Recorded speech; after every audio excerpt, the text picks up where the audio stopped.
Get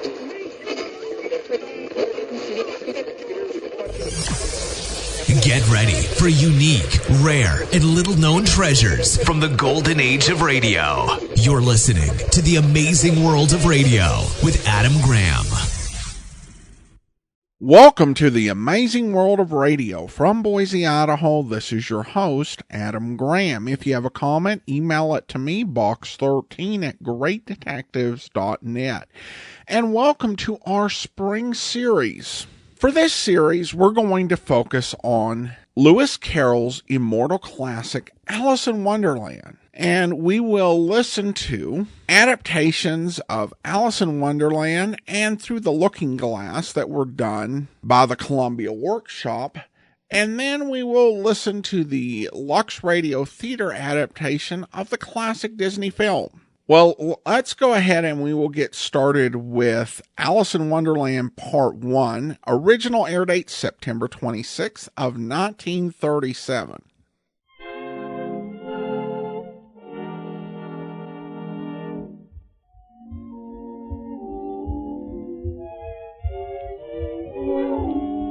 The Columbia Workshop, under the direction of William N. Robeson, presents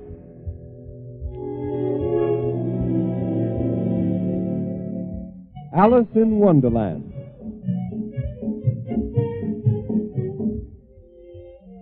The Columbia Workshop tonight essays a new type of experimentation with this, the first part of its dramatization of Lewis Carroll's classic, Alice's Adventures in Wonderland. The music, which has been specially written for the broadcast by Lee Stevens and Paul Starrett, will function not only as radio music usually does in setting scenes and moods, but will also suggest various sound effects. Mr. Robeson, guest director, who adapted and is directing this production, and Irving Reese, the permanent director of the workshop, would like to know what you, the listener, thinks about it. The Columbia Workshop presents Alice in Wonderland. Alice in Wonderland, a fairy story of the 19th century. A bit of gossamer flimsy, a fantasy for children. Alice, a fairy story people with human beings, animals that talk like men. Do they mirror men who act like animals? I do not know.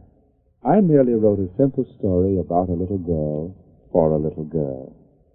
Half the world has for 72 years called it childish nonsense. The other half, significant social satire. To me, it has always been simply Alice's Adventures in Wonderland. Alice in Wonderland.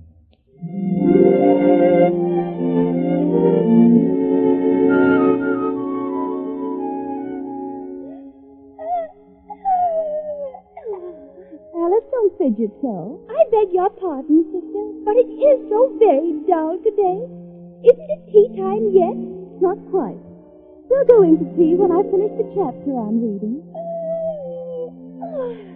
Why don't you go and pick some daisies? Oh, it's so dreadfully hot to pick daisies.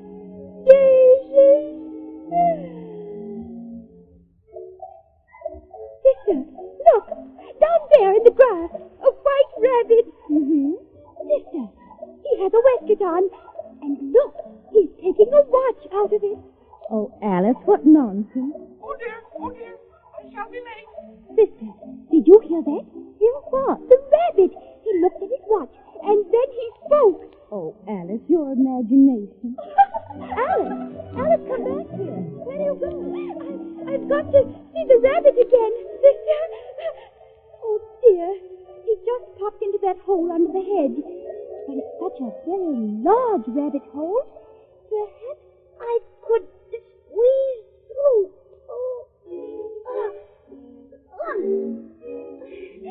There. I can still see him. He's down at the end. Oh, I must hurry. I'm falling. Falling down what seems to be a very deep well. Either the well was very deep, or she fell very slowly. for she had plenty of time to look about her and notice that the sides of the well were filled with cupboards and bookshelves. After such a fall as this, I shall think nothing of tumbling downstairs. Why, I wouldn't say anything about it, even if I fell off the top of the house. Which is very likely true. Down, down, down. Alice became very drowsy, and she had almost fallen asleep when... Oh, gracious, I've landed. I ought to be hurt, but I don't seem to be. Now, where is the white rabbit? Oh, there he goes. Oh, my ears are whispering. Oh, that is getting. He's turned the corner of the passage. Oh, I mustn't lose him. But when Alice turned the corner, the rabbit was no longer to be seen. She found herself in a long, low hall with doors all around it, all locked. In the middle was a little three-legged table of solid glass, but nothing on it but a tiny golden key. Alice tries the key in the various doors of the hall, but either the locks are too large or the key is too small. Now she sees a little door about 15 inches high. She tries the little golden key in the lock, and it fits. Alice is opening the door. Now she is kneeling to look through the passage. It leads to a lovely garden, but she can't even get her head through the doorway. And even if my head would go through, it would be of very little use without my shoulders. Oh, how I wish I could shut up like a telescope. I think I could if I only knew how to begin. Alice is returning to the table now. She's looking for another key, or perhaps a book of rules for shutting people up like telescopes.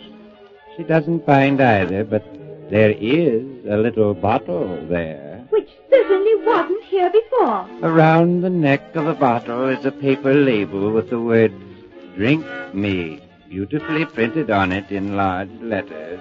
Drink me. No.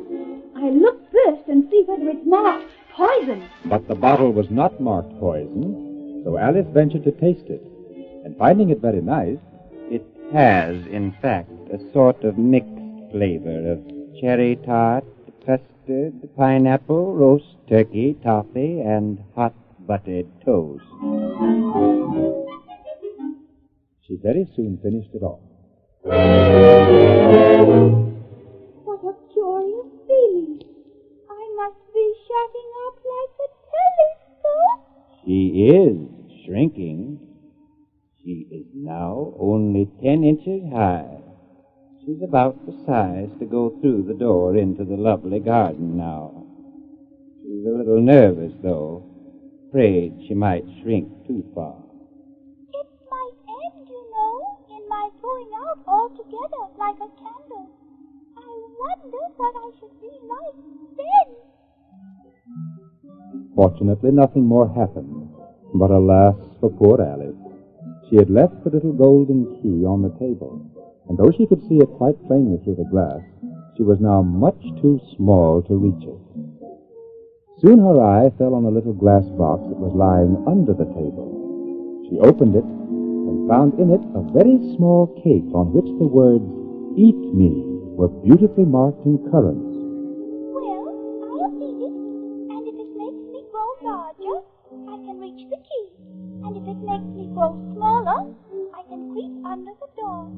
So either way, I'll get into the garden, and I don't care much which happens. Which way? Which way? She's holding her hand on the top of her head to feel which way she is growing. Curiouser and curiouser. She is so surprised she quite forgets to speak good English. Now I'm opening up like the largest telescope that ever was. Her head strikes against the roof of the hall. She is now more than 9 feet high.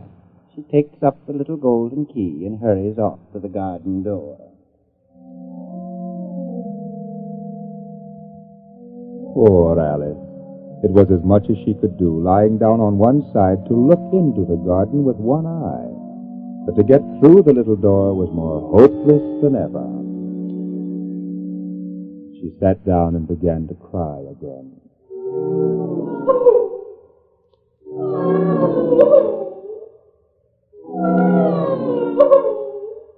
You ought to be ashamed of yourself. A great big girl like you. She might well say this.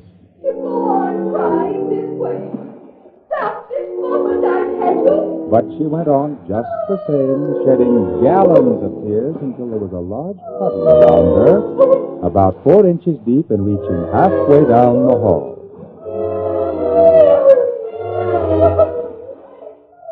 After a time, she heard a little pattering of feet in the distance, and she hastily dried her eyes as the white rabbit returned, this time splendidly dressed with a pair of white kid gloves in one hand and a large fan in the other. He came trotting along in a great hurry, muttering to himself as he came. Oh, the Duchess. Oh, won't she be savage if I've kept her waiting? If you please, sir. Oh, my ears and whiskers. Sir, you dropped your glass and your fan. Oh, my ears and whiskers. And the white rabbit was gone. Alice took up the fan and gloves, and as the hall was very hot, she started to fan herself. I must be going slow again. I am. Now I'm only 2 feet high. I shall go out altogether. It must be the fan. Oh, that was a narrow escape. If I hadn't dropped that fan, it would have been the end of me. But now I'm small enough to get through the door.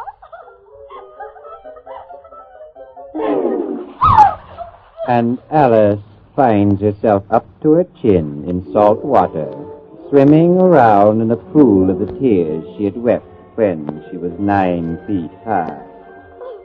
I wish I hadn't cried so much. I shall be punished for it now, I suppose, by being drowned in my own tears. That would be a queer thing, to be sure. However, everything is queer today.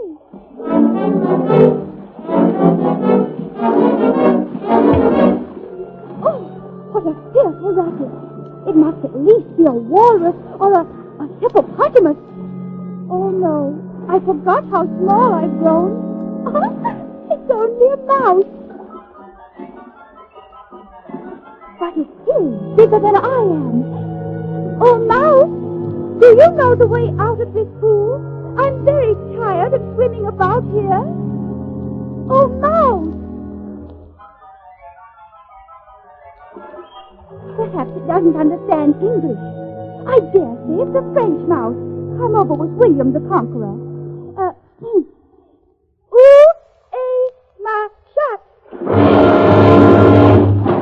First sentence in Alice's French book. Translation, where is my cat? The mouse doesn't like the reference in English or in French. Oh, I beg your pardon. I quite forgot you didn't like cats. Not like cats? But would you like cats if you were me? Well, perhaps not. But I do wish I could show you our cat, Dinah. She's such a capital one for catching mice. Oh, I do beg your pardon. We won't talk about her anymore, if you'd rather not. Indeed, and then I would talk on such a subject. Our family always hated cats. Nasty, long, vulgar things. Don't let me ever hear the name again. I won't indeed. I promise. Well, very well then. Let us go to the shore, and I'll tell you my history, and you'll understand why it is that I hate cats. It was high time to go, for the pool was getting quite crowded with the birds and animals that had fallen into it.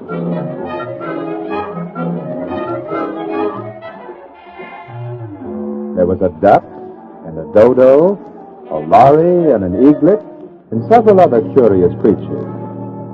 Alice led the way, and the whole party swam ashore.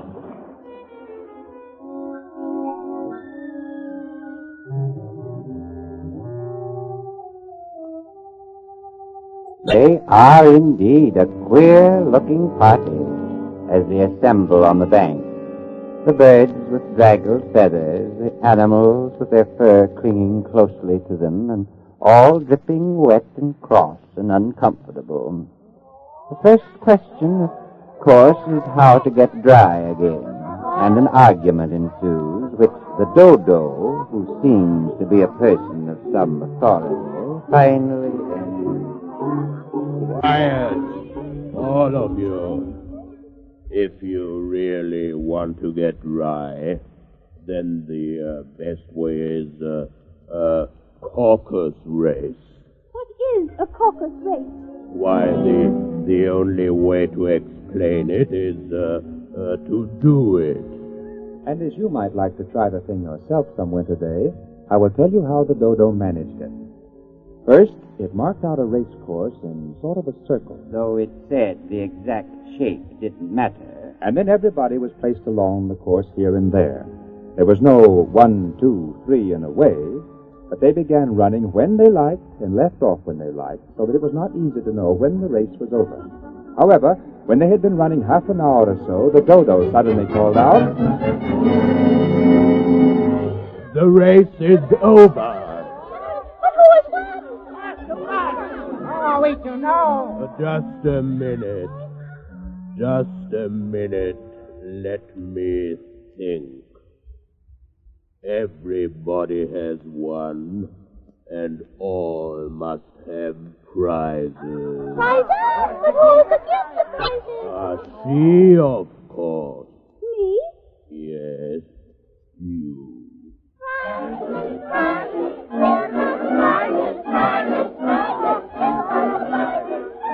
Alice had no idea what to do, and in despair she put her hand in her pocket and pulled out a box of candy Lucky the salt water had not got into it. and handed them around as prizes. There was exactly one apiece all around. But she must have a prize herself, you know. Of course. What else have you got in your pocket, little girl? Only a thimble. Hand it over here. There. Thank you. We beg your acceptance of this elegant timber. And now, while we eat our prizes... I can't eat mine. It's a thimble. You're lucky. Mine's too big. I'm choking. Here, some of you cut his back. Thank you. Oh, I can't taste mine. It's too small. I'm sorry. It's the best I could do. Oh, Mouse, you promised, you know. Promise what? To tell me your history and why you hate... you know what?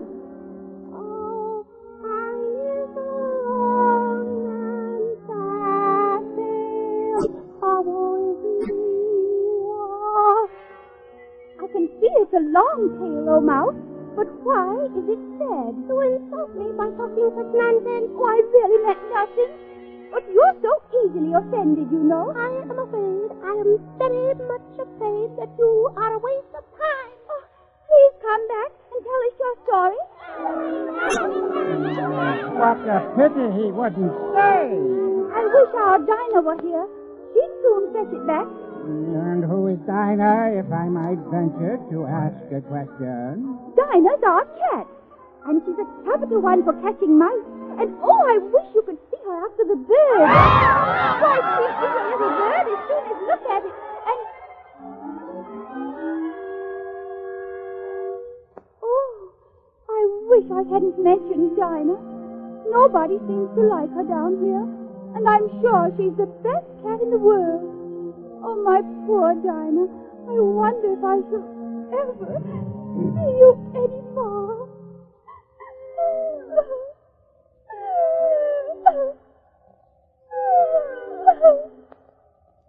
There's no thought of you of here unless I set about growing to my right size again. But the great question is how? Suddenly, Alice noticed a large mushroom growing near her, about the same height as herself. And on top of it, a large blue caterpillar was sitting with his arms folded, quietly smoking a long hookah. The caterpillar took his languid time about noticing Alice. And who are you? I hardly know, sir, just at present.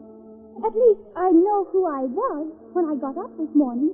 What do you mean by that? Explain yourself. I can't explain myself, I'm afraid, sir, because I'm not myself, you see. I don't see.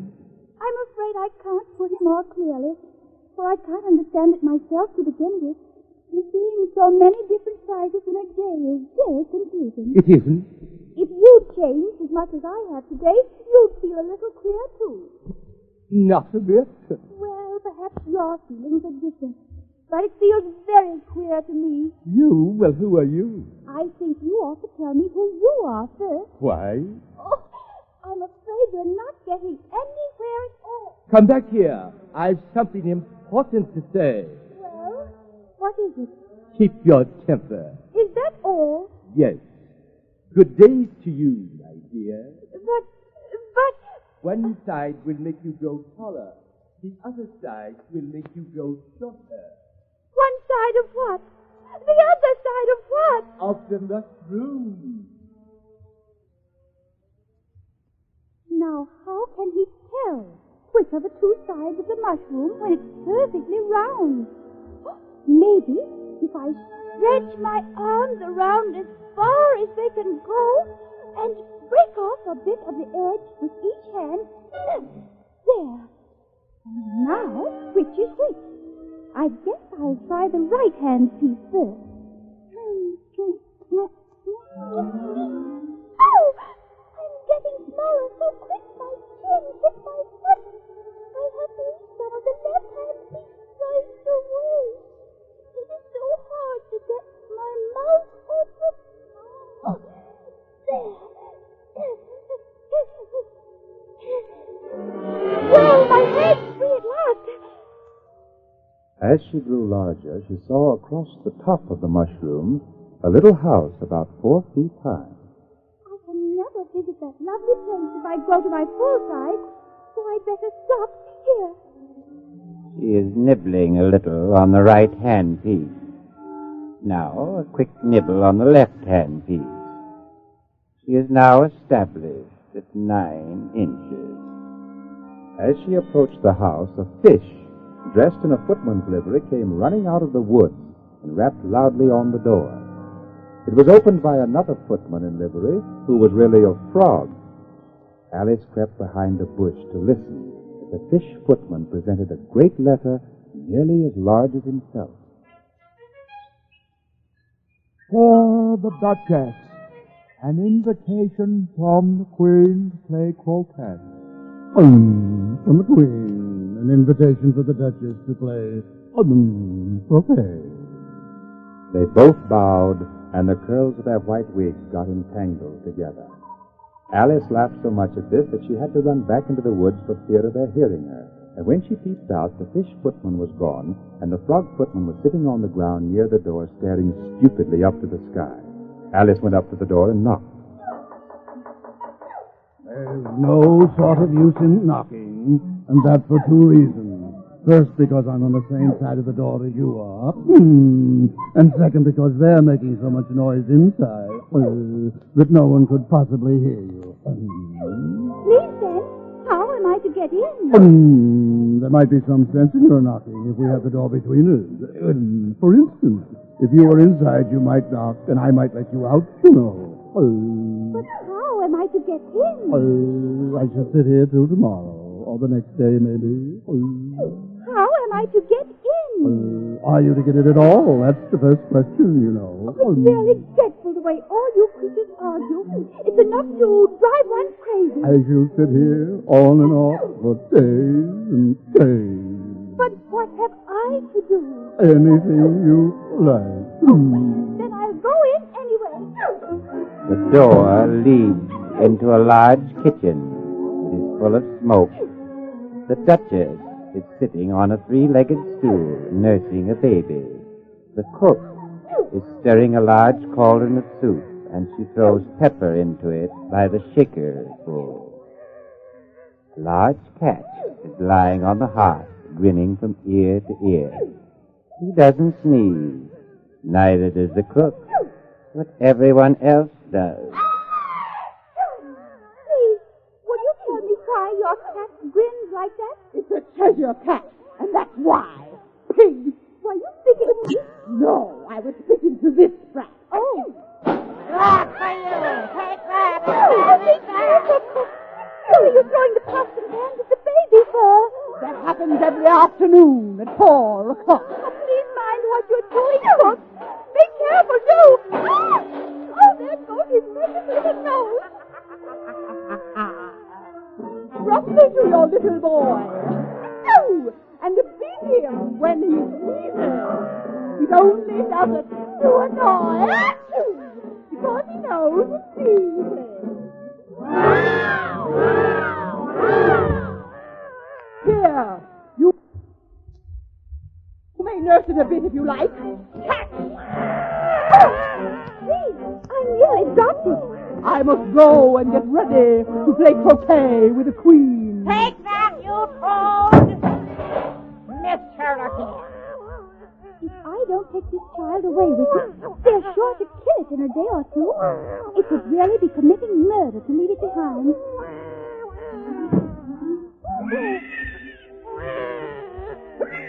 Oh, don't squeal, my dear. That's not at all the proper way of expressing yourself. If you're going to turn into a pig, my dear, I'll have nothing more to do with you. Mind now. Now, what am I going to do when I get this creature home? I guess there'll be no taking you home. You'll be happier off there in the woods. Run along. If it had grown up, it would have made a dreadfully ugly child. But it makes rather a handsome pig, I think.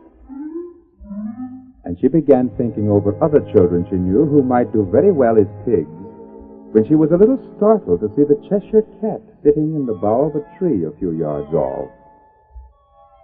Hello, Cheshire Puss. Would you please tell me which way I ought to go from here? That depends a good deal upon where you want to get to, meow. I don't care. Where? Well, it doesn't matter which way you go. What sort of people live round here? That direction lives the Hatter. That direction lives the March Hare. Visit either, both of them. But I don't want to go among mad people. Oh, you can't help that. We're all mad here. I'm mad. You're mad. How do you know I'm mad? Oh, must be. Well, come here. Oh, you'll play croquet with the queen today? I should like it very much, but I haven't been invited yet. You'll see me there. Well, he's disappeared into thin air. No, here he comes back. By the by, what became of the baby? I nearly forgot to ask.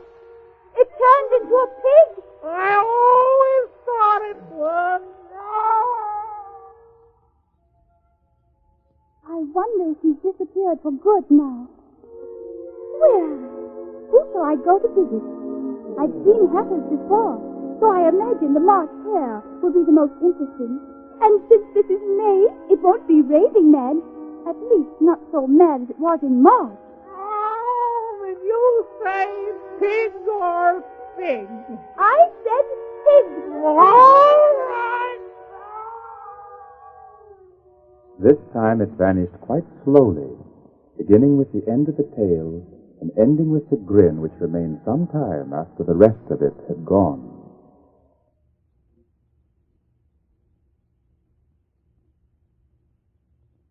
So ends the first half of the Columbia Workshop dramatization of Alice in Wonderland.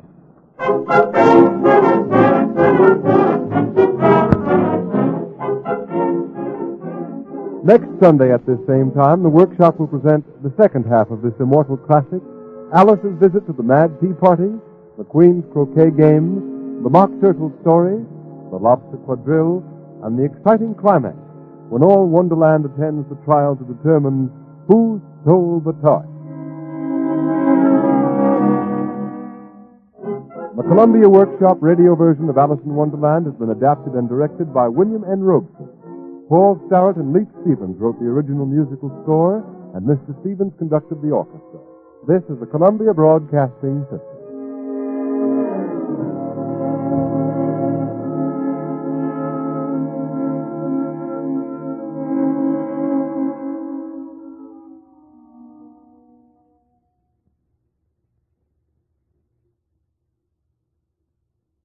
Welcome back. Well, this covers a lot of ground. I've just recently reread the book so that I could talk a bit about this adaptation. And this one seems to be very close to what's in the book, with a lot of the dialogue and situations, almost verbatim. I think it was almost a little too faithful to the book, with as long as it drew out the whole shrinking, growing thing, which can be a bit difficult in an adaptation. In many ways, I think the part of the problem is so much of that is her talking to herself and the narrator telling us what's going on. There are more creative ways to convey a situation other than a narrator telling you everything in an audio drama. But here it's pretty straightforward.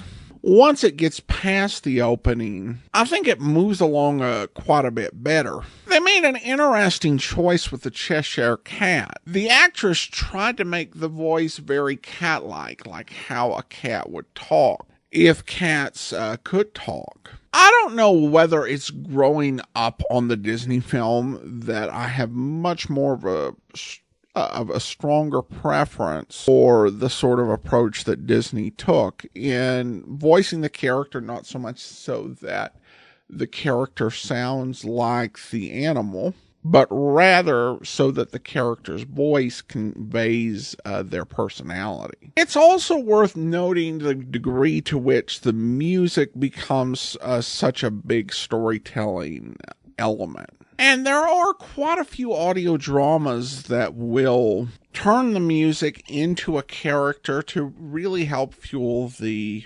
listener's imagination. I do think on most modern productions, you will hear that occasionally, though I think they've moved more towards subtle music that subtly sets the mood and is barely noticed. But with Alice, you've got such a visual story and a lot to describe, and the music becomes this really key way of communicating the story. Well, that will be all for now. Join us back here next week for the conclusion of Alice in Wonderland. In the meantime, send your comments to box13@greatdetectives.net. From Boise, Idaho, this is your host, Adam Graham, signing off.